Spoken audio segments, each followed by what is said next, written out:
Welcome to another video. Today we're going to talk about functions. What are functions in C++? How do we write functions? How do we call functions? How do you pass a value into a function? How do you return a value from a function? So if you've been working with C++ for some time, you have already been interacting with a function in C++. And that function is right here in front of you. It's the main function, and I've highlighted the entire body of the function.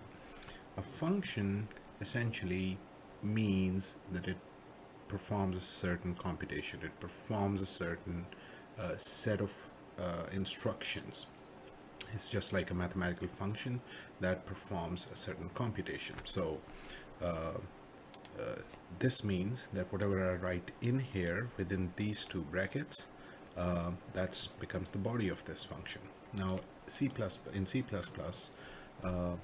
the program always starts with the main function, so there will always be a main function in a C++ program, which means this is also the first function that is called when you run a program. This means any other function that you write in a program will be called inside the main function, at least the first one. So again, main is not the only function that you can have, so you can write more functions. And today I'm going to write a small calculator just to give you an idea of what functions work and how these are executed in a function. So now you know what a function is. It takes inputs and does some computation on those inputs, and then may or may not return a value. Again, it may or may not take an input either, so it really depends on what kind of function you're going to write. It may or may not take input, or it may or may not provide an output. But if you are writing a function, there must be some functionality that it's providing. So that functionality could mean that you don't need an input or an output, which is fine, or that functionality could mean that you take a bunch of inputs and return an output. So if a function returns an integer output, it's called an integer function. So it's the type of a function is integer if it returns an integer. If a function returns a double value, the type of the function is double. And so the constraint that C++ puts on functions is that you can only return one value. However, you can take as many inputs as you want, but the function may only return one value. So what I'm going to do now is I'm going to write a function. There are two positions where you can write functions. One is here above the main function. The other one is right here below the main function. And main function is critical here because remember, the first function that is called is the main function. So the compiler ignores everything else, goes to the main function and starts executing from the main function. So if your functions which are other than the main function are defined right here before the main function, then you're good, because the compiler comes, reads those, and then start reading the main function. So it already knows that these set of functions are available. If you're like me and you define all your functions below the main function, then you have to provide prototypes up top here. So let's say I have an integer,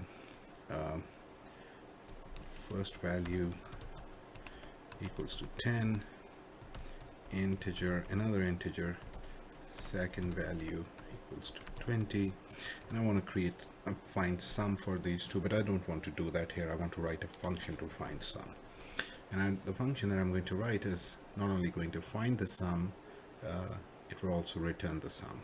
So the return type of that function is integer. I'm going to call this function sum, and it takes in two integer inputs, integer first, integer second. Now a couple of things with regards to functions here. I can write a function, so let me just quickly finish writing this. So return f plus s. So that's all that I need to write in this function. It adds these two, returns that integer. Now, how do I call this function? So the next question then is how to call a function. You call a function using something called a function call, and that function call looks like this. So you just write the name of the function, and then the compiler shows you that it takes in two integer inputs, the first integer and second. Here I'm going to, you can either provide the values directly, which is perfectly fine, or you provide the variable name, first value and second value. So while this is a perfectly legal function call, it's not a complete function call for this particular function, because this function returns a value. I want to use that value. So in this particular case, I'm going to use that value in a cout statement. So I'm going to say sum is whatever is returned by this function, and that's that. So I have written a function which is called inside my main function. So how do you define this function? This function is called sum. It takes in two integer variables and it returns an integer. The only thing now that is left now is, because I've defined this function below the main function, I need to provide a prototype just above the main function. So sum integer integer. Now, a couple of rules again. Notice the difference between the prototype and the heading here. Here I have names with the data types of the inputs. Here I don't. So I don't need those. I can put the names for these data types, but I don't need to. The compiler ignores them completely. Plus, it in my opinion, it's neat better if you just don't write names here, because then it just shows you integer output, two integer inputs, and the name is sum. Okay, let's write another function that calculates the difference. So int difference, again two integers, first and second, and I'm going to return f minus s, and next I'm going to write the prototype. Now I like to write my user-defined my functions below, because it allows me to create a list of these prototypes up top. So my program could be very long, thousands of lines of code, but all of my functions headings are right here. So whenever I'm using them, if I need to change them, these are readily available. I know what the inputs and outputs are. So these are user-defined functions. Let's call the second function, which is the difference. So the difference is, again, if I open a bracket here, it tells me, the compiler tells me that this function takes in two inputs, two integer inputs, and that's what I'm providing here. So that's it. That's all that you need to know, need to do for a very simple program writing functions. There's one more detail about functions that I'm going to just explain to you in a bit. So the sum is 30, the difference is minus 10. So this is all good.